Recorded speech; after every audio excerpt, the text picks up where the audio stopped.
Halo teman-teman, perkenalkan nama saya Nela Salisa. Saya akan menjelaskan latar belakang Kerajaan Aceh Darussalam. Selamat menonton. Belakang Kerajaan Aceh Darussalam. Kerajaan Aceh Darussalam didirikan pada tahun 1496 oleh Sultan Ali Muhayyad Shah. Aceh terletak di jalur perdagangan rempah-rempah yang penting, dan kerajaan ini ingin menguasai perdagangan tersebut untuk meningkatkan kekayaan dan kekuasaannya. Sebelum Kerajaan Aceh berdiri, wilayah Aceh terdiri dari beberapa kerajaan kecil yang saling bersaing, seperti Kerajaan Lamuri atau Indrapura dan Kerajaan Pasai. Persaingan tersebut terjadi karena masing-masing kerajaan berusaha memperluas pengaruh dan kekuasaannya di wilayah tersebut. Kerajaan Lamuri yang dulunya bercorak Hindu kemudian menjadi kerajaan Islam sebelum Pasai seperti yang disebutkan dalam sumber sejarah Melayu. Indrapura yang juga terletak di Aceh juga mengalami perkembangan sebagai kerajaan Islam. Kerajaan Pasai yang didirikan oleh Maurasilu kemudian menjadi Malik al-Saleh menjadi pusat perdagangan yang penting di kawasan tersebut. Pasai ditaklukkan oleh Aceh pada tahun 1524 dan menjadi bagian dari Kesultanan Aceh. Kesultanan Aceh kemudian mengalami masa kejayaan di bawah pemerintahan Sultan Iskandar Muda. Kerajaan ini menjadi terkenal karena perdagangan lada dan mengeluarkan mata uang emas. Hai semuanya, nama saya Syafira Febrina Ferdian. Di sini saya akan menjelaskan nama-nama raja yang berpengaruh di Kerajaan Aceh Darussalam. Selamat menonton. Nah, teman-teman, raja yang berpengaruh di Kerajaan Aceh Darussalam di sini ada 3. Yang pertama, Sultan Ali Muhayyad Shah dari 1496 sampai 1528 Masehi. Sultan Ali Muhayyad Shah adalah raja kerajaan Aceh yang pertama. Di bawah kekuasaannya, Kesultanan Aceh melakukan perluasannya ke beberapa daerah di wilayah Sumatera Utara seperti Daya dan Pasai. Yang kedua, Sultan Salahuddin dari 1528 sampai 1537 Masehi. Setelah Sultan Ali Muhayyad wafat, pemerintahan beralih kepada putranya yang bergelar Sultan Salahuddin. Selama menduduki tahta, Sultan Salahuddin tidak memedulikan pemerintahan kerajaannya. Hal ini membuat keadaan kerajaan goyah dan mengalami kemerosotan tajam. Yang ketiga ada Sultan Alauddin Riayat Shah Al-Qahar dari 1537 sampai 1568 Masehi. Setelah resmi menjabat sebagai raja, beliau melaksanakan berbagai bentuk perubahan dan perbaikan untuk kerajaannya. Beliau merupakan Sultan Aceh pertama yang melakukan penyerangan terhadap kerajaan-kerajaan yang ada di Semenanjung Melayu. Berikut ini adalah beberapa nama-nama raja yang pernah memerintah Kerajaan Aceh Darussalam. Halo semuanya, di sini Amelia Kila Putri ingin menjelaskan tentang masa pemerintahan Kesultanan Aceh. Masa pemerintahan Kesultanan Aceh yang didirikan oleh Sultan Ali Muhayyad Shah pada tahun 1496 berlangsung sekitar 4 abad.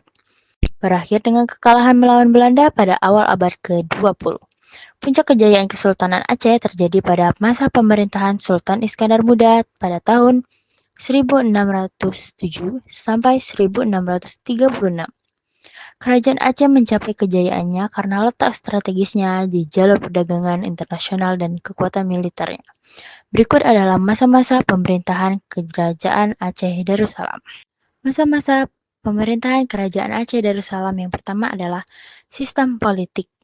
Kerajaan Aceh Darussalam menerapkan sistem politik monarki atau turun-temurun dengan sultan sebagai kepala negara. Pada masa Sultan Iskandar Muda, Aceh mencapai puncak kejayaannya dengan kebijakan politik seperti perluasan wilayah, pembentukan kekuatan militer, dan pengaturan sistem pemerintahan yang teratur. Yang pertama, kebijakan politik. Perluasan wilayah Sultan Iskandar Muda melakukan ekspansi militer untuk memperluas wilayah kekuasaan Aceh. Kekuatan militer Aceh membangun kekuatan militer yang tangguh untuk mempertahankan diri dan menguasai daerah lain. Yang kedua, sistem pemerintahan teratur. Sultan Iskandar Muda menata sistem pemerintahan yang lebih teratur dan sistematik, termasuk pembentukan birokrasi, dan pengaturan wilayah. Yang ketiga adalah hubungan internasional. Aceh menjalin hubungan dengan berbagai negara, termasuk negara-negara Eropa untuk kepentingan politik dan ekonomi. Yang kedua adalah ekonomi. Pada masa pemerintahan Kerajaan Aceh Darussalam, perekonomian sangat bergantung pada pelayaran dan perdagangan. Kerajaan ini menjadi pusat perdagangan penting, menarik pedagang dari berbagai belahan dunia.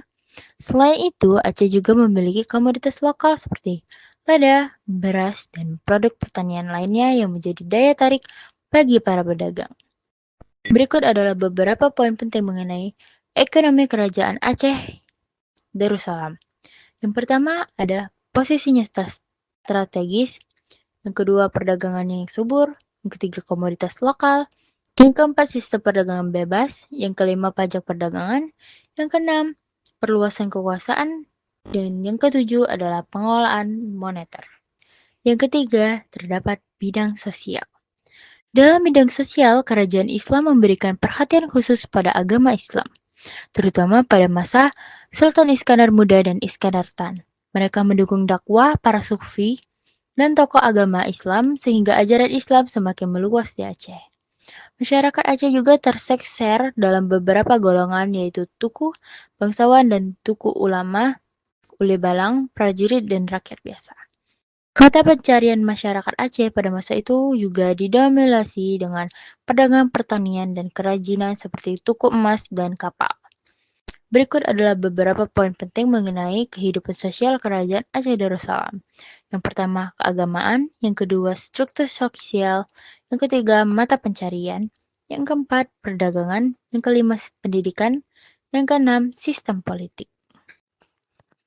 Yang keempat, terdapat budaya. Kerajaan Aceh Darussalam memiliki peran penting dalam perkembangan budaya di wilayah tersebut, khususnya melalui pengaruh agama Islam dan hubungan dengan jalur perdagangan rempah. Budaya Aceh yang terbentuk mencakup aspek etnis, sastra, dan arsitektur, setara nilai-nilai Islam yang kuat. Beberapa poin penting mengenai budaya Kerajaan Aceh Darussalam. Yang pertama, pengaruh agama Islam. Yang kedua, sastraan. Ketiga, sanitaris. Yang keempat, arsitektur. Yang kelima, jalur rempah. Yang keenam, peninggalan budaya.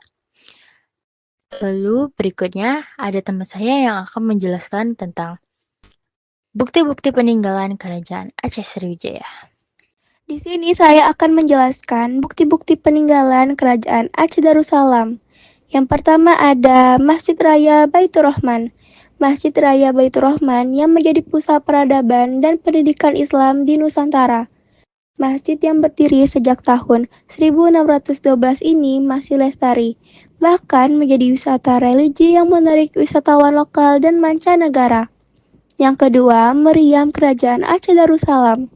Kerajaan Aceh Darussalam memiliki meriam berteknologi tinggi pada masanya. Meriam ini terlihat sangat menarik dengan bentuk, ukuran, dan motif yang beragam. Yang ketiga ada uang emas. Uang emas digunakan sebagai alat pembayaran pada masa perkembangan Kerajaan Aceh Darussalam. Halo semuanya, di sini Amelia Gela Putri ingin memperkenalkan runtuhnya Kerajaan Aceh Darussalam. Kerajaan Aceh mulai mengalami keruntuhan setelah wafatnya Sultan Iskandar Muda pada tahun 1636. Keruntuhan yang terjadi banyak dipengaruhi oleh perebutan kekuasaan. Selain itu, keruntuhan Kerajaan Aceh juga didukung oleh beberapa faktor, yaitu yang pertama, tidak ada pemimpin yang cakap setelah Sultan Iskandar Muda wafat. Yang kedua, terjadi perpecahan antara kaum bangsawan kerajaan dengan kaum agama. Yang ketiga, banyak negeri yang sudah ditaklukkan memutuskan untuk memisahkan diri, seperti Pahang, Johong, Siak, Perlak, dan Minangkabau.